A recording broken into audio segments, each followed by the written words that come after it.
Hello दोस्तों, स्वागतम स्वागतम।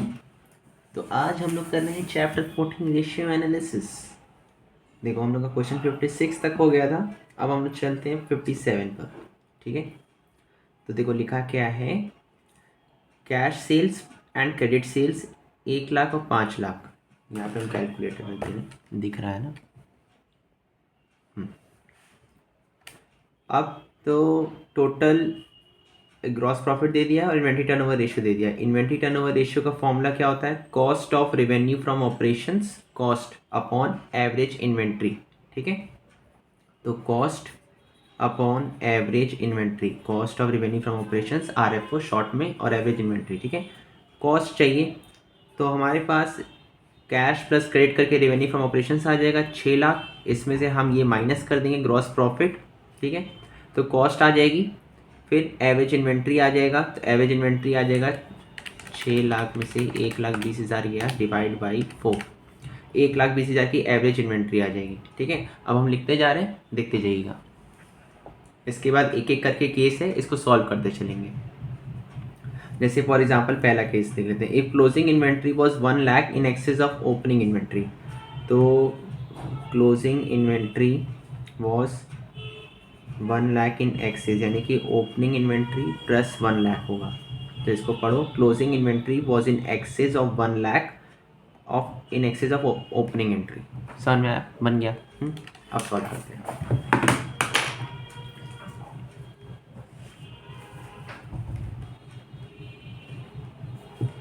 57 RFO निकल गया 1 lakh plus 5 lakh equal to 6 lakh. देखो हम रफ में लिख रहे हैं, पेयर वर्क मैंने बता दिया कैसे करना है, वैसे करेंगे।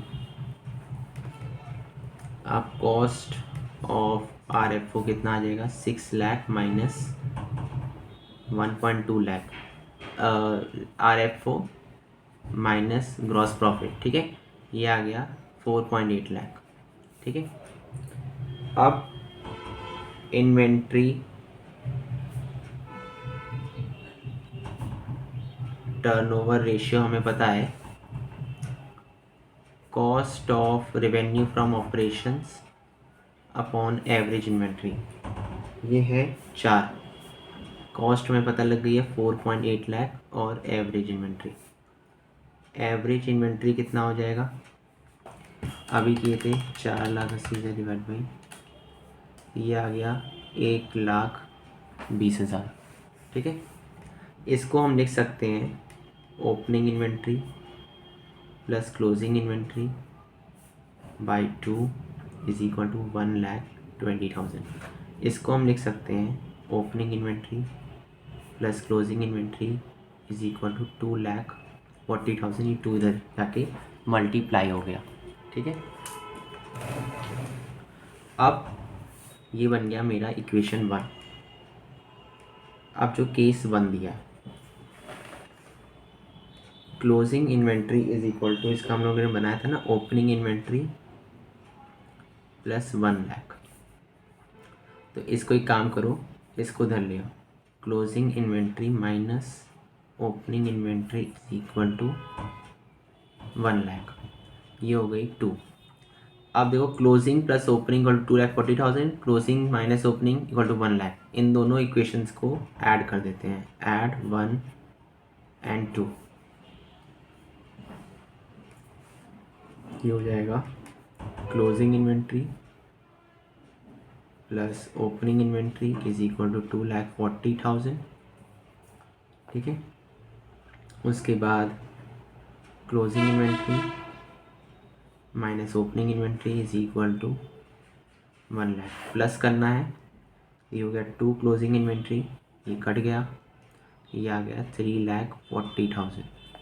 तो क्लोजिंग इन्वेंट्री मेरी हो गई, 2 को नीचे भेज देंगे, 3,40,000 डिवाइड बाई 2, 1,70,000। ठीक है, क्लोजिंग आ गई। अब देखो, ओपनिंग किसी भी फॉर्मूले में रख दो, पहले या दूसरे में, तो हम इसमें रख दे रहे हैं पहले वाले में। तो अगर हम क्लोजिंग का 1,70,000 इसमें रखेंगे तो ये इसको इधर भेज देंगे, 2,40,000 माइनस 170, तो ओपनिंग आ जाएगी। देखो opening inventory plus 1,70,000 equal to 2,40,000, ठीक है। ओपनिंग इन्वेंट्री आ जाएगी मेरी, इसको उधर भेज देंगे, तो 2,40,000 माइनस 1,70,000, ये हो गई 70,000। आंसर आया। हाँ, ओपनिंग 70 आ गया, क्लोजिंग 1,70,000 आ गया, ठीक है। अब इसी तरह से हम एक और करके दिखा रहे हैं, तो और फिर बाकी दोनों केस होमवर्क रहेगा, उसमें हम क्या करेंगे, रेशियो, ये इक्वेशन बना के दिखा देंगे। एक इक्वेशन तो ये रहेगा ही रहेगा, ये वाला जो एक इक्वेशन है ये रहेगा ही रहेगा, ठीक है। ये वाले जो हर केस में इक्वेशंस हैं ये बदलते रहेंगे। तो एक ही हो गया, दूसरा ही हो गया, दोनों को साइमल्टेनियसली सॉल्व करके आंसर निकालना रहेगा, बस हो जाएगा।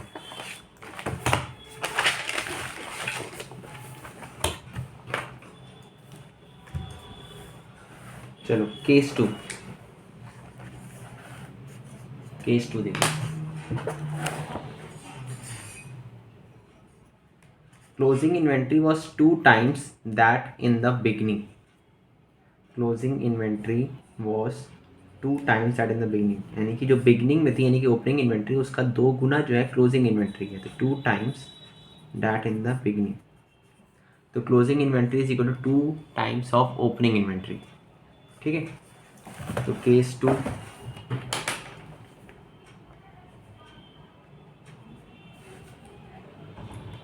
Closing inventory was 2 times of opening inventory, ठीक है। ये हो गया इक्वेशन 2। नाउ पुट 2 in 1 हम लोग की थी ना, opening plus closing equal to 2,40,000, ठीक है। तो ओपनिंग इन्वेंट्री प्लस क्लोजिंग की जगह हम ये वैल्यू रख दे रहे हैं, 2 ओपनिंग इन्वेंट्री इक्वल टू 2,40,000। इसको सॉल्व कर दो, ये हो गई 3 ओपनिंग इन्वेंट्री, ठीक है। तो ये हो गया 3 ओपनिंग इन्वेंट्री, ये हो गया 2,40,000। अब ओपनिंग इन्वेंट्री को हम तो 3 को नीचे भेज देंगे, तो 2,40,000 डिवाइड बाई 3, ये हो गया 80,000। ओपनिंग आ गई, इसमें जो है ओपनिंग की वैल्यू को रख दो, तो क्लोजिंग इन्वेंट्री कितनी हो जाएगी, 2 इंटू 80,000। वहाँ पे अच्छे से लिख लेना, या तो हम फटाफट बस समझाने के लिए लिख रहे हैं, ठीक है। तो 1,60,000 आ गई, वेरी गुड, ठीक है। अब हम क्या कर रहे हैं, हम आपको बता रहे हैं कि क्या इक्वेशंस होंगे, आपको ये दोनों होमवर्क है, ये दोनों सॉल्व करना है। कोई दिक्कत हो मैसेज करना, कमेंट करना, मैं बताऊँगा उसमें। If closing inventory was 2 times more than that in the beginning, ठीक है। देखो पिछले में क्या था, if closing inventory was 2 times that in the beginning, तो बिगनिंग का 2 गुना।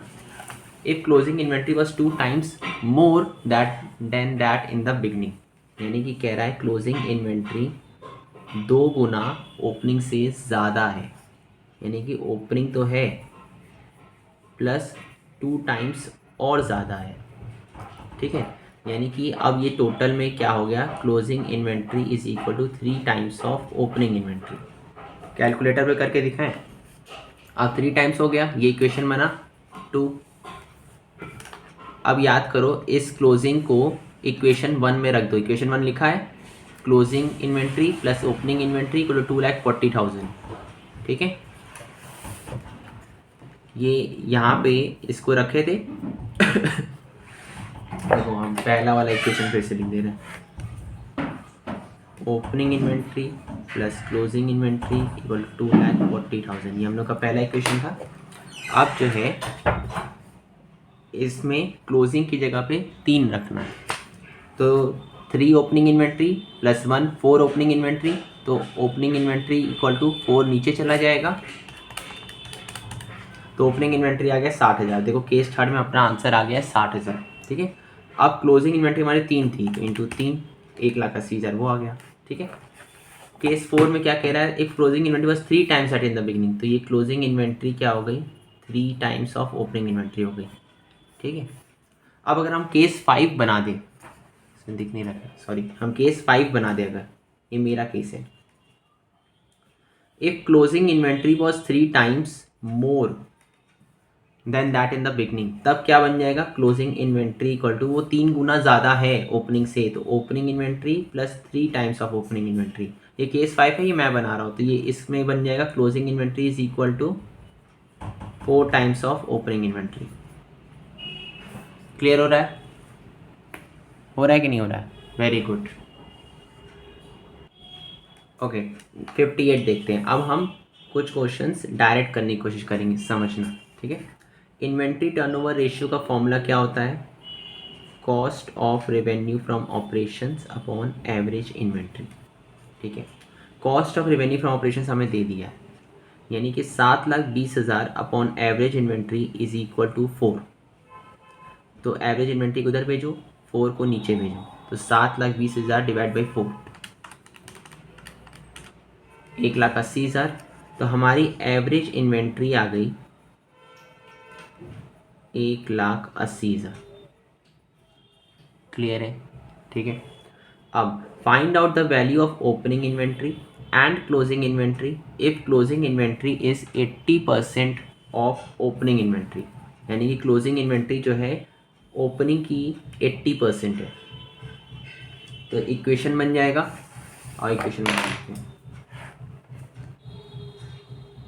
58 में हमारा आया है average inventory is equal to 1,80,000 opening inventory plus closing inventory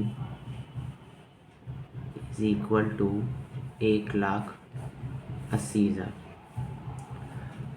ये पहला इक्वेशन बाई 2 को हम इधर भेज देंगे तो ये हो जाएगा 18 टू 36, 3,60,000। ठीक है। अब दूसरा इक्वेशन है जो बुक में दिया है, closing inventory is equal to 80% of opening inventory, यानी कि हम इसको लिख सकते हैं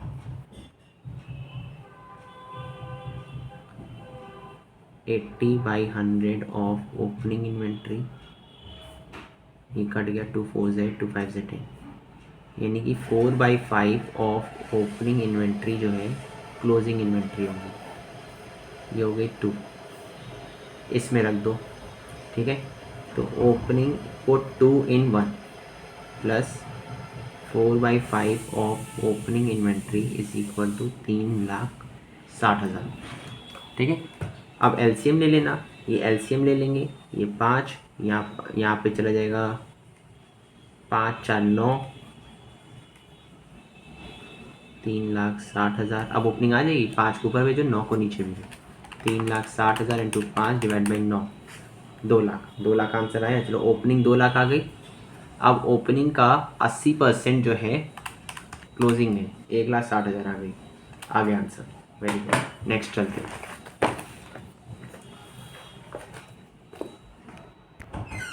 देखो ये क्वेश्चन है, क्वेश्चन 57 किधर आई है, ठीक है। क्या कह रहा है, cost of revenue from operations जो है 3 लाख है, मिल गया। इन्वेंट्री टर्नओवर रेशियो 8 टाइम्स है, तो cost of revenue from operations, cost of revenue from operations upon average inventory, ठीक है, इज इक्वल टू 8। यही फॉर्मूला होता है इन्वेंट्री टर्नओवर रेशियो का, इक्वल टू 8। कॉस्ट दिए 3 लाख, एवरेज को उधर भेजो, 8 को नीचे भेजो, 3 लाख डिवाइड बाई 8 सॉरी 37,500। तो एवरेज इन्वेंट्री आ गई मेरी 37,500। अब इक्वेशन हम बना के दिखा दें, सॉल्व आपको करना है।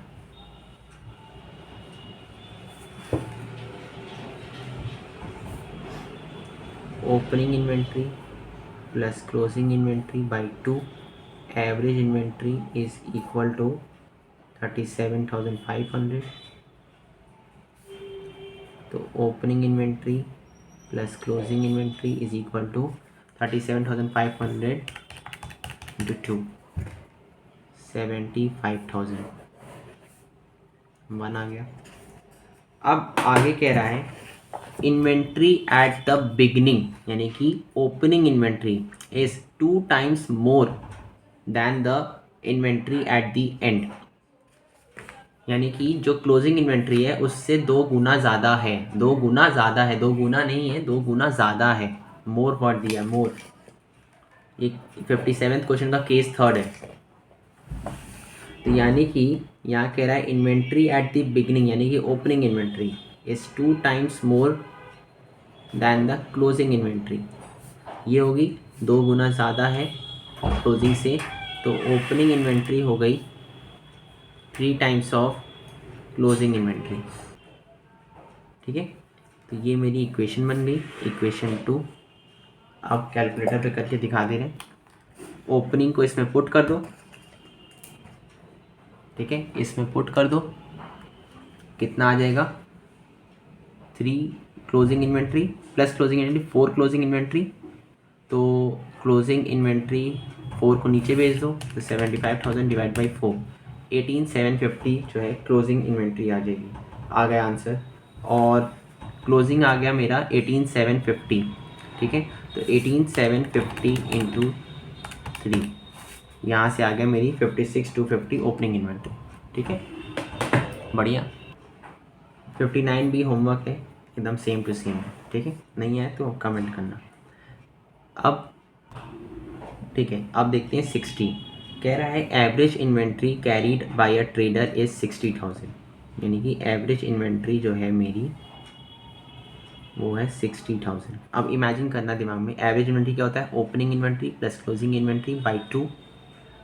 तो opening inventory plus closing inventory 2 इधर गया, 1,20,000। तो opening inventory plus closing inventory equal to 1,20,000। समझे, अभी आएंगे लिखेंगे भी। इन्वेंट्री टर्नओवर रेशियो 10 टाइम्स है। Goods are sold at a profit of 10% on cost. अगर ये कॉस्ट ना लिखा होता, केवल 10% लिखा होता, तो 10% ऑन सेल्स मानते हैं। कॉस्ट होगा तो कॉस्ट का लिख के देगा। Okay, find out the profit. देखो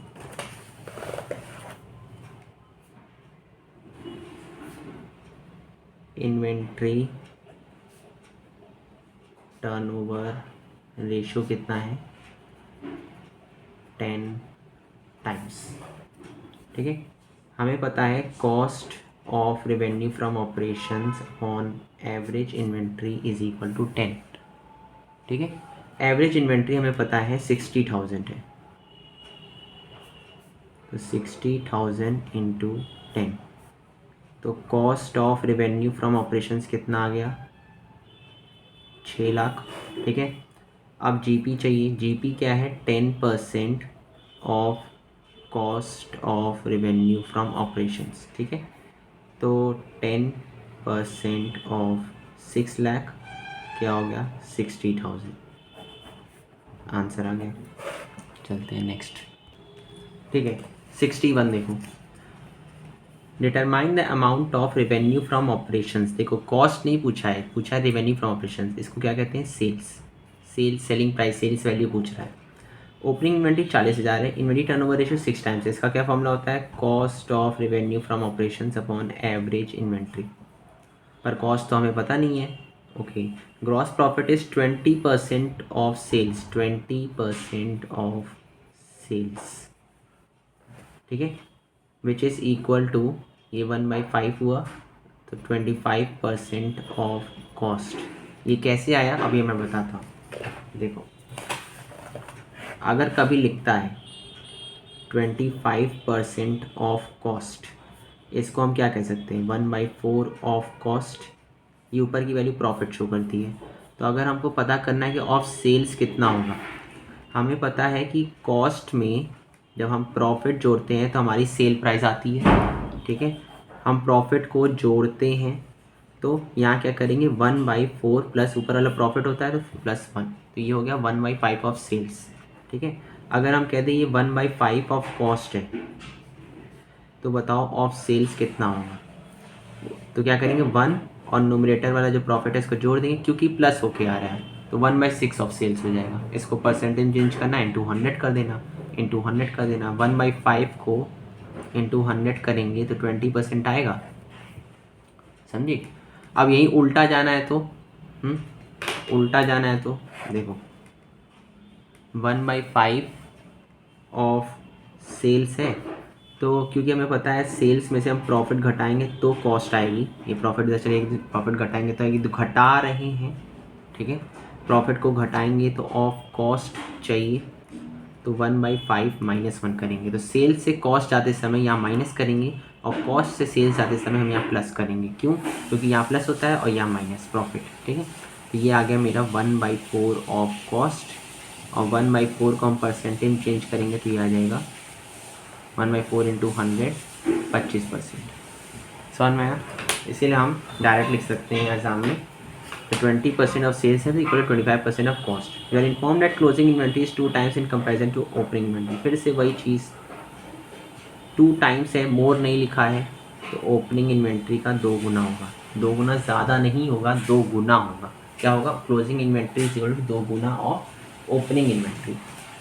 ओके, दिख रहा है ना? Very good. हाँ, ठीक है, बढ़िया। अब हमें पता है कि closing inventory is equal to 2 times of opening inventory. आप लोग पॉज करके पहले सॉल्व करो खुद से, नहीं हो तो मेरा सॉल्यूशन देखना। ये अच्छा क्वेश्चन है। Closing inventory is equal to opening inventory का 2 गुना, ठीक है। हमें ओपनिंग इन्वेंट्री क्वेश्चन में दे रखा है, देखो 40,000 मिला, वेरी गुड। ये हो गया 80,000। अब हमें क्लोजिंग पता है और हमें ओपनिंग पता है, एवरेज निकल जाएगा, very good. Average inventory is equal to opening inventory plus closing inventory by 2। Opening कितना है? 40,000, क्लोजिंग है 80,000 डिवाइड बाई 2, कितना आ जाएगा? 60,000। एवरेज आ गया। अब हमें इन्वेंट्री टर्नओवर रेशियो दे दिया है। इन्वेंट्री टर्नओवर रेशियो कितना है? 6 टाइम्स है, ठीक है। हमें इसका फॉर्मूला पता है, cost of revenue from operations upon average. वहाँ पूरा लिखना एग्जाम में, हम अभी छोटे में लिखा, हमें कई क्वेश्चन बताने हैं। तो cost of revenue from operation कितना हो गया? 6 इंटू एवरेज इन्वेंट्री उधर भेजेंगे। एवरेज है मेरा 60,000, 6 6 36, 3,60,000 हो गया। क्लियर है? Very good. तो कॉस्ट मेरी आ गई 3,60,000। हमें पता है cost of revenue from operations में हम ग्रॉस प्रॉफिट जोड़ेंगे तो सेल्स आएगा। Sales is what? Revenue from operations. हमें यही पूछा है, ठीक है। अब हम लेट कर लेते हैं, let revenue from operation is equal to ₹X, ठीक है। तो cost is equal to GP को इधर भेज देते हैं, तो RFO revenue from operations minus GP, तो cost of revenue from operations equal to revenue from operations minus कितना है जीपी? 20% ऑफ X, ठीक है। तो ये आ जाएगा मेरा 80% ऑफ X। कॉस्ट मेरी कितनी है? 3,60,000।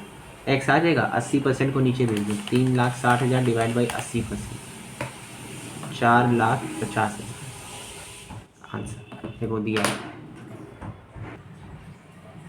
ठीक है। Next question 62। देखो हमें दिया है लिक्विड रेशियो 1.6:1। लिक्विड रेशियो का फॉर्मूला होता है liquid assets upon current liability, और current ratio current assets upon current liability 2.4:1। Its inventory turnover ratio was 5 times, ठीक है। इन्वेंट्री टर्नओवर रेशियो का फॉर्मूला होता है कॉस्ट, यहाँ लिख देते हैं, cost of RFO upon average inventory, ठीक है, equal to 5 times. It has total current liabilities of 1,50,000. Find out revenue from operations if the goods are sold at 40% profit on cost. On cost कह रहा है, very good. तो अगर हमको इसका on sale निकालना है, ठीक है, आओ सॉल्व करते हैं। 62 लिक्विड रेशियो होता है लिक्विड एसेट्स और quick assets upon current liability, इसको क्विक रेशियो भी कहते हैं।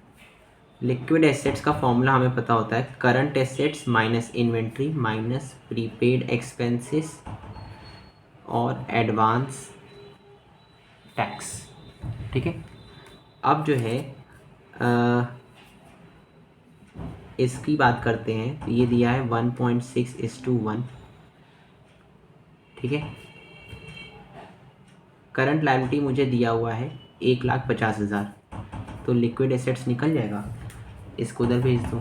1,50,000 इंटू 1.6, 2,40,000। ठीक है,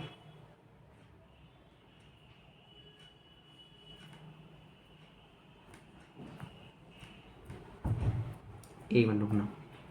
करंट रेशियो दिया है 2.4/1 which is equal to current assets upon current liabilities. तो करंट एसेट निकल जाएगा, करंट लायबिलिटी कितना है 1.5 लाख है, इंटू 2.4, 3,60,000। ठीक है, तो लिक्विड एसेट्स आ गया 2,40,000, करंट एसेट्स आ गया 3,60,000। ठीक है, अब हमें पता है कि LA is equal to CA minus I, ये जो मैंने ऊपर फॉर्मूला लिखा। LA पता है 2,40,000 है, ये 3,60,000 है। आई आ गया, आई कितना होगा, आई को उधर भेजो, इसको उधर भेजो। 3,60,000 माइनस 2,40,000, 3,60,000 माइनस 2,40,000,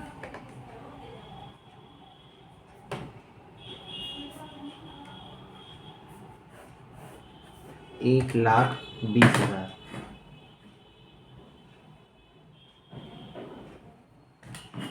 ठीक है, ये आ गया इन्वेंट्री। अब इन्वेंट्री है तो वो एवरेज इन्वेंट्री मान के चलेंगे, इसको भी कुछ अलग नहीं मानेंगे। ठीक है, तो हमें अब इन्वेंट्री टर्नओवर रेशियो दिया हुआ है which is equal to 5 times. इसका फॉर्मूला होता है cost of RFO upon average inventory equal to 5। ठीक है, तो एवरेज इन्वेंट्री कितना है मेरे पास 1,20, तो 1,20,000 इंटू 5, और ये आ गया मेरे पास कॉस्ट ऑफ RFO। तो 1,20,000 इंटू 5, 6 लाख आ गया कॉस्ट। अब जो है हमें पूछा है रेवेन्यू फ्रॉम ऑपरेशंस। हमें पता है cost of revenue from operations plus gross profit is equal to revenue from operation that is sales. ये ग्रॉस प्रॉफिट जो है 40% ऑन कॉस्ट है, तो कॉस्ट है 6 लाख, ये हो गया 40% ऑफ 6 लाख, कितना आ जाएगा ये 6 लाख प्लस 40%, 8,40,000। तो RFO मेरा आ गया आंसर। देखो next question, a company's inventory turnover ratio is 5 times, cost upon average inventory equal to 5 times, inventory at the end of the year is 4,000। अब a company's inventory turnover is 5 times. अब inventory at the end यानी कि closing inventory is equal to 4,000 more than inventory at the beginning of the year, यानी कि opening inventory plus 4,000। ठीक है, revenue from operations during the year all credit worth 3 lakh. ठीक है, sales हमें दे दिया 3 लाख का। Rate of gross profit is 25% on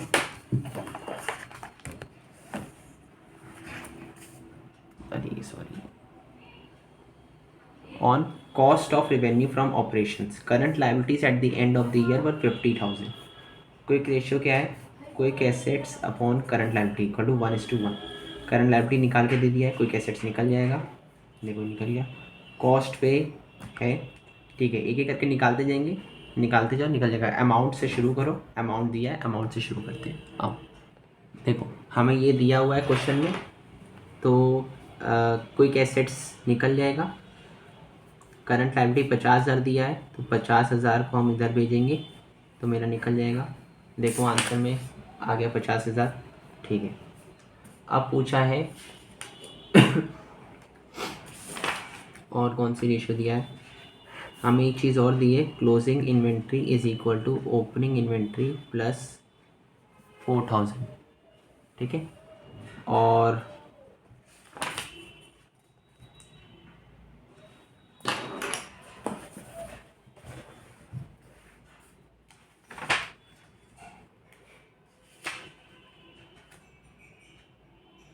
ठीक है, हमें दिया है इन्वेंट्री टर्नओवर रेशियो क्या है 5 टाइम्स, इसका फॉर्मूला होता है cost of RFO upon average inventory is equal to 5, ठीक है। अब हमें कॉस्ट पता करना है और एवरेज इन्वेंट्री पता करना है। एवरेज इन्वेंट्री 3 से पता लगेगा, कॉस्ट पता लगेगा, तो कॉस्ट को आप पता करते हैं यहाँ से। देखो हमें दिया है cost plus GP 25% of cost is equal to revenue from operations. Revenue from operations है 3 लाख, तो let cost of RFO is equal to X, तो X plus 25% of X equal to इतना, तो X is equal to 3 lakh divide by 125%,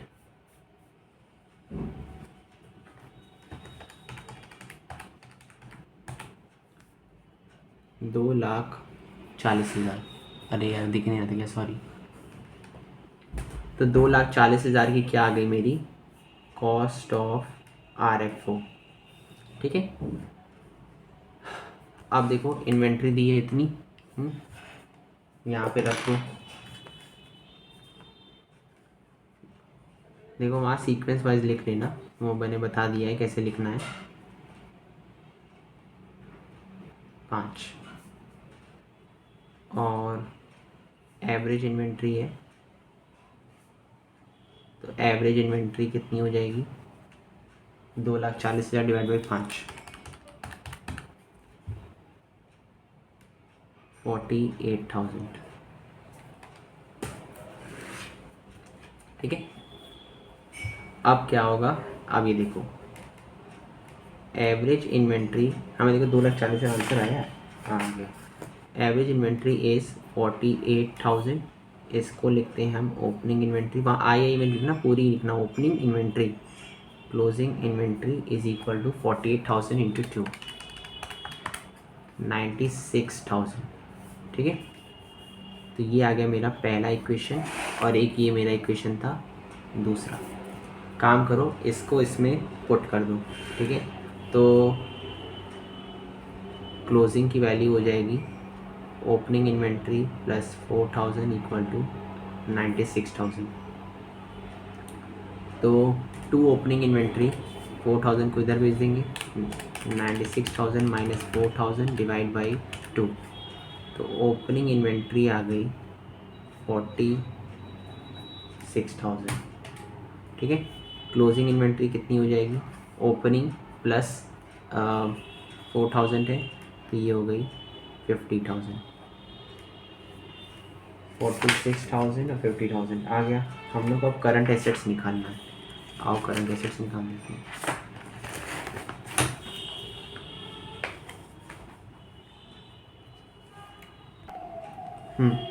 current assets के लिए हमें पता है पॉइंट के लिए, करंट एसेट्स के लिए कि quick assets is equal to current assets minus inventory, ये एवरेज इन्वेंट्री है, तो current asset equal to quick asset plus inventory. Quick asset हमें पता है कि 50,000 है, और इन्वेंट्री हमें पता है 48,000 है। वेट, देखो क्वेश्चन में थोड़ा ट्विस्ट है, वहाँ बोला है current assets at the and, and में तो क्लोजिंग इन्वेंट्री देखते हैं ड्यूरिंग द ईयर, या केवल करंट एसेट लिखता तो हम ऐसे ही निकालते इसको एवरेज इन्वेंट्री मान के। एट दी एंड है तो इसका मतलब यहाँ पे ये है क्लोजिंग इन्वेंट्री, सॉरी वो गलत हो गया, एंड वाला ध्यान ही नहीं दिया। तो ये इन्वेंट्री है यानी कि क्लोजिंग इन्वेंट्री है, और क्लोजिंग इन्वेंट्री की वैल्यू है हमारे पास 50,000, तो ये हो गई हमारे पास 1 लाख। ठीक है, ओके। देखो 64 अच्छा क्वेश्चन है, इम्पोर्टेंट मार्क करना। पहचानना कैसे है वो देखो। पहला देखो हमसे पूछा है लिक्विड रेशियो, सीधे जो पूछा है पहले उससे स्टार्ट करो। लिक्विड रेशियो का फॉर्मूला होता है quick assets upon current liabilities. इस क्विक एसेट्स का फॉर्मूला होता है current assets minus inventory minus prepaid expenses और एडवांस टैक्स। क्लियर है? सही बोल रहे हैं? सही बोल रहे हैं ना, वेरी गुड।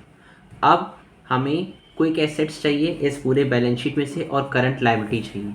सबसे पहले करंट लायबिलिटी देख लेते हैं कहाँ है। देखो करंट लायबिलिटी यहाँ है, ये इसे नोट दिया है, नोट में आके देखें तो यहाँ आउटस्टैंडिंग एक्सपेंसेस है तो इसको कंसिडर कर सकते हैं। यानी कि मेरी करंट लायबिलिटी हो गई टोटल 1,60,000 की।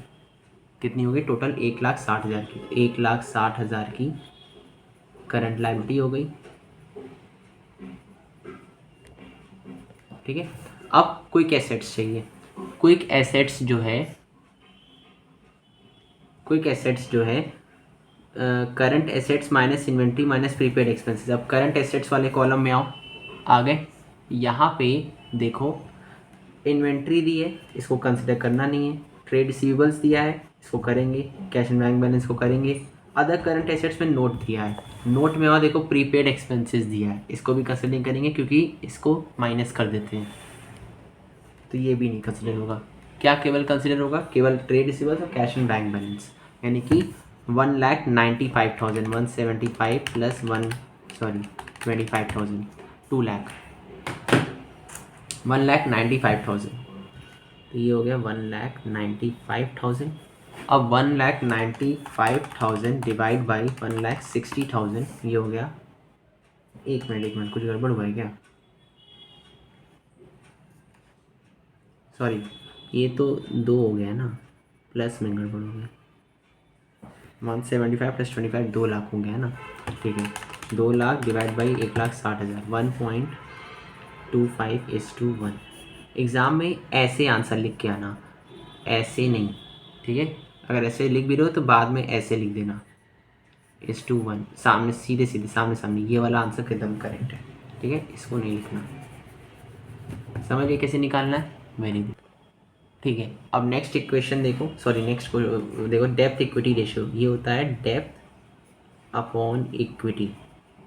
इक्विटी का यहाँ पे मतलब होता है शेयर होल्डर फंड्स और नेटवर्थ। क्या? शेयर होल्डर फंड्स और नेटवर्थ, कुछ भी लिख के आ सकता है एग्जाम में। और डेप्थ का मतलब होता है यहाँ पे long term depth. Long term depth के अंदर 2 चीज़ आती है, लॉन्ग टर्म बोरिंग और लॉन्ग टर्म प्रोविजंस। क्लियर है? Very good. Long term borrowings और लॉन्ग टर्म प्रोविजंस। अब इस पूरे क्वेश्चन में देखो लॉन्ग टर्म बोरिंग और लॉन्ग टर्म प्रोविजन कहाँ कहाँ दिया है। देखो यहाँ पे दिया है लॉन्ग टर्म बोरिंग है, प्रोविजन नहीं दिया है। नोट दिया है 2 पे आके देखो 8% डिवेंचर्स, ठीक है। 2 लाख कंसिडर हो जाएगा, यानी कि यहाँ पे 2 लाख आ गया। अब इक्विटी खोजो, यानी कि share holder funds. Share holder funds देखो ये दिए हैं और यहाँ पे नोट भी है, तो कंसिडर हो जाएगा दोनों में, ठीक है। कुछ ऐसा माइनस वाइनस वाला सिस्टम है नहीं। तो 45 प्लस 19 कितना हो गया? 45 प्लस 19 64, 6,40,000, ठीक है। तो ये हो गया 6,40,000, ठीक है। तो 2 लाख डिवाइड बाई 6,40,000 0.3125:1 आंसर आ गया, ठीक है। देखो अब दूसरा अलग ऐसे निकालेंगे, इन्वेंट्री टर्नओवर रेशियो। इसका इन्वेंट्री टर्नओवर रेशियो का फॉर्मूला होता है cost of RFO upon average inventory. सबसे पहले एवरेज इन्वेंट्री खोज लो। देखो हमें दिया है चेंजेस इन इन्वेंट्री में, ओपनिंग भी दिया है क्लोजिंग भी दिया है। चेंज इन्वेंट्री का फॉर्मूला होता है ओपनिंग माइनस क्लोजिंग, तो वो तो यहाँ से निकाला है। हमें ओपनिंग दिया है 44,000 और क्लोजिंग दिया है 60,000, तो हमारी एवरेज इन्वेंट्री कितनी आ जाएगी? 44,000 प्लस 60,000 डिवाइड बाई 2, 52,000 की एवरेज इन्वेंट्री आ गई। अब हमें कॉस्ट चाहिए, cost of revenue from operation. इसका क्या फॉर्मूला होता है? Revenue from operations minus gross profit. Revenue from operations minus gross profit. तो 8 लाख में से 1,76,000 हटाओ, 6,24,000। देखो इसको भी देख सकते थे, है तो ये सब कॉस्ट ना। Revenue minus cost equal to gross profit. हम revenue minus gross profit equal to cost निकाल दिए, ठीक है। तो 6,00,000 24,000। देखो इसको डिवाइड कर दो 52,000 से, 12 टाइम्स। इसका आंसर टाइम्स में आता है, मैंने लिखवाया है, ठीक है। आंसर 12 टाइम्स आंसर होंगे ना। सो इन्वेंट्री टर्नओवर रेशियो ख़त्म हो गया है। अब हम लोग चलेंगे ट्रेड रिसीवेबल्स टर्नओवर रेशियो में नेक्स्ट वीडियो में। Bye bye.